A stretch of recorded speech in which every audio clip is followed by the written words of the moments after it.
দর্শক সালাম আলাইকুম।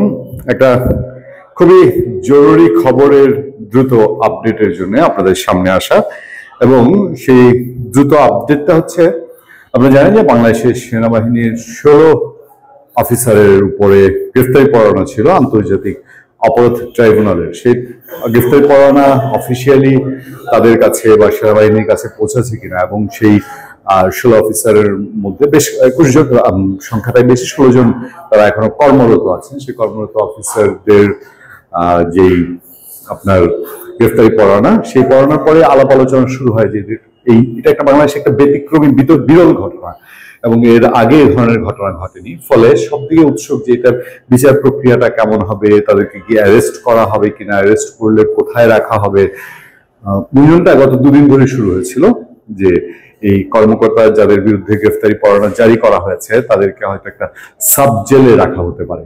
সেই খবরটি ডালপালা মিলেছে আমাদের সামনে। যে খবরটি আমরা দেখতে পাচ্ছি, সেই খবরটিতে সরকারি একটি প্রজ্ঞাপন অলরেডি জারি করা হয়েছে, এবং প্রজ্ঞাপনটি স্বরাষ্ট্র মন্ত্রণালয়ে বা সংশ্লিষ্ট যারা রাষ্ট্রপতির আদেশক্রমে এই প্রজ্ঞাপনটি জারি করা হয়েছে, যেখানে বলা হচ্ছে বাংলাদেশ ফৌজদারি কার্যবিধি 1898 এর 541 এর ক্ষমতা বলে, দ্য প্রিজনস অ্যাক্ট 1894 এর ধারা 3B অনুসারে ঢাকার সেনানিবাস্ত বাসার রোড সংলগ্ন উত্তর দিকে অবস্থিত MES বিল্ডিং নাম্বার 54 ঢাকা সেনানিবাস ঢাকাকে সাময়িকভাবে কারাগার হিসেবে ঘোষণা করা হইল। যথাযথ কর্তৃপক্ষের অনুমোদন ক্রমে এই আদেশ জারি করা হলো। ইহা অবিলম্বে কার্যকর হবে। রাষ্ট্রপতির আদেশ করে মোহাম্মদ হাফিজ আল আসাদ উপসচিব, তিনি এটা জারি করেছেন, এবং এটার অনুলিপি বলি বা জ্ঞাতার্থে পাঠানো হয়েছে মন্ত্রিপরিষদ সচিব, প্রধান উপদেষ্টা, মুখ্য সচিব, সিনিয়র সচিব, সচিব অর্থ, সচিব গৃহায়ন, সচিব প্রতিরক্ষা, পুলিশ মহাপরিদর্শক, প্রিন্সিপাল স্টাফ অফিসার, সশস্ত্র বাহিনী, এবং সংশ্লিষ্ট যেসব জায়গায় এটা পৌঁছানো দরকার সেসব জায়গায় পৌঁছেছে।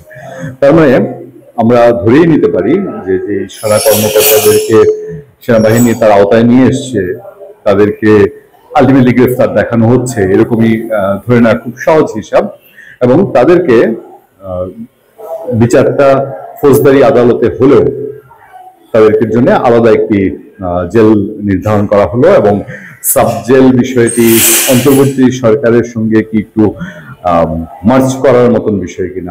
আপনারা জানেন, আমরা জানি যে 111 গভর্নমেন্ট যেটা ছিল, 111 এর অন্তর্বর্তী সরকার যেটা ছিল, সেই সরকারের সময় দেশের দুই প্রধান নেত্রী, বিএনপি চেয়ারপারসন বেগম খালেদা জিয়া এবং আওয়ামী লীগ সভাপতি শেখ হাসিনা, তাদের জন্য সংসদ ভবন এলাকায় সাব জেল করা হয়েছিল। যেহেতু এখন যাদের বিষয়টি টপ অফ দ্য কান্ট্রি বলবো না, দেশের সীমানা পার হয়েও এটা অনেক দূর ছড়িয়েছে, তাদেরকে আলটিমেটলি সেনানিবাস সংশ্লিষ্ট মানুষ, ক্যান্টনমেন্ট এবং সেনাবাহিনী সংশ্লিষ্ট মানুষ বলেই ক্যান্টনমেন্ট এরিয়াতেই তাদের জন্য সাব জেল খোলা হলো কিনা, বা কখন তাদেরকে কিভাবে রাখা হবে, এই বিচার প্রক্রিয়া কেমন হবে, এটাও আলোচনায় ছিল যে এখান থেকেই তাদেরকে কোর্টে আনা নেওয়া করা হবে।